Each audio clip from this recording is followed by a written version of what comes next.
Renungan harian 14 Januari dari buku This Day in Baptist History dengan judul Dari Lantai Dansa hingga ke Mimbar hingga ke Penjara. Nats yang diambil Ibrani pasal 13 ayat 1 sampai 6. John Pickett dilahirkan pada tanggal ini 14 Januari tahun 1744. Ketika ia bertumbuh dewasa, ia memiliki ketangkasan untuk bermain dan berolahraga jenis apapun.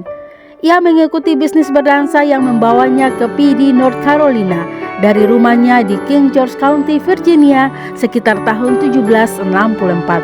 Ketika Josiah Marpi berkhotbah di North Carolina pada tahun 1766, Pickett bertobat kepada Kristus dan dibaptis pada tahun 1766. Ia kemudian mulai membenci olahraga dan kesenangan-kesenangan yang dahulu menjadi sesuatu yang diagungkan dalam hidupnya.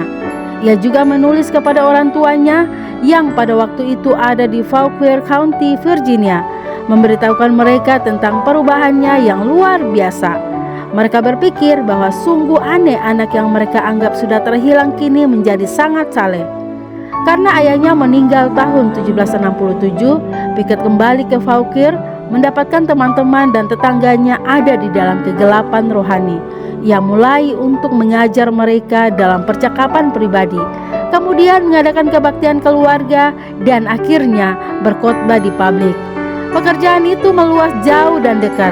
Josiah Marpi datang dan membaptiskan beberapa orang. Dan belakangan Samuel Harris dan James Reed datang dan membaptis 37 orang dan membentuk mereka menjadi sebuah jemaat. John Pickett ditabiskan pada tanggal 27 Mei 1772. Mengambil alih pemeliharaan jemaat yang dikenal sebagai Carter's Run. Pendirian jemaat ini bukanlah tanpa perlawanan yang penuh kekerasan.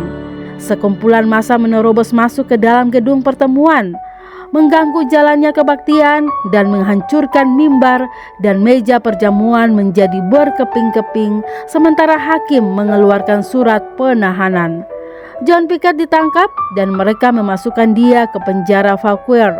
Ia berada di sana selama 3 bulan, berkhotbah melalui jeruji besi dan menasihatkan semua orang yang mengunjunginya untuk bertobat dan berbalik kepada Allah. Firman Allah tidak terbelenggu. Sejumlah besar orang menjadi sadar kebutuhan mereka akan Kristus sebagai hasil pelayanan Pickett di penjara. Salah satu jemaatnya menulis, ia berdiri teguh di dalam iman, memanggil orang-orang berdosa agar bertobat, tidak menyayangkan dirinya sendiri tetapi bekerja untuk Tuhan dan untuk sesamanya manusia, dan meneruskannya dengan semangat dan keberanian. Renungan tambahan Dr. Sontoliau. Poin pertama, satu hal yang sangat unik ialah penganiaya sepanjang zaman yang merasa mereka melakukan kehendak Tuhan. Aneh, mereka menempatkan Tuhan jadi kepala gangster yang menghendaki mereka melakukan penganiayaan. Seringkali mereka sok bertindak demi hukum dan demi kebenaran, sementara tindakan mereka bertentangan dengan kebenaran.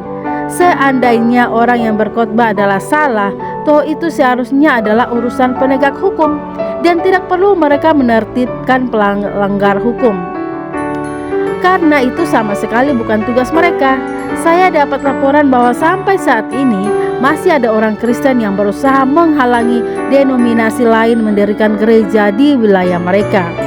Poin kedua, orang-orang seperti Pickett inilah yang berhasil memelihara kebenaran sehingga tersimpan sampai zaman kita. Kita sangat bersyukur atas adanya orang demikian. Semua orang pasti mati, tetapi kematian orang yang memperjuangkan kebenaran tentu lebih indah di mata Tuhan. Ia berkhotbah lewat jeruji penjara dan banyak orang diselamatkan. Iblis pasti pusing karena ternyata melalui penganiayaan malah hasilnya terbalik. Oleh sebab itu, dia ganti strategi. Sekarang iblis tidak pakai penganiayaan melainkan memasukkan doktrin yang sesat ke dalam kekristenan sehingga muncul banyak bidat. Sesungguhnya kesesatan doktrinal jauh lebih berbahaya daripada penganiayaan. Poin ketiga, hal yang sangat aneh muncul belakangan ini. Jemaat gereja yang dulu pernah menganiaya orang bersilat argumentasi bahwa bukan gereja mereka yang menganiaya melainkan pemerintah. Padahal orang yang paling bodoh saja tahu bahwa jika alasan penganiayaan adalah iman, maka itu pasti atas kehendak gereja negara. Mereka tahu pengajaran mereka salah, tetapi mereka tak mau berubah, dan mereka marah jika ada yang mengungkitnya. Coba amati, bisa jadi itu gereja Anda yang pernah bersikap begitu, dan sampai hari ini masih mempertahankan pengajaran salah yang dulu menyebabkan mereka menganiaya orang. Demikian renungan hari ini 14 Januari bersama saya Lina Dadi. Tuhan Yesus menyertai dan Maranatha.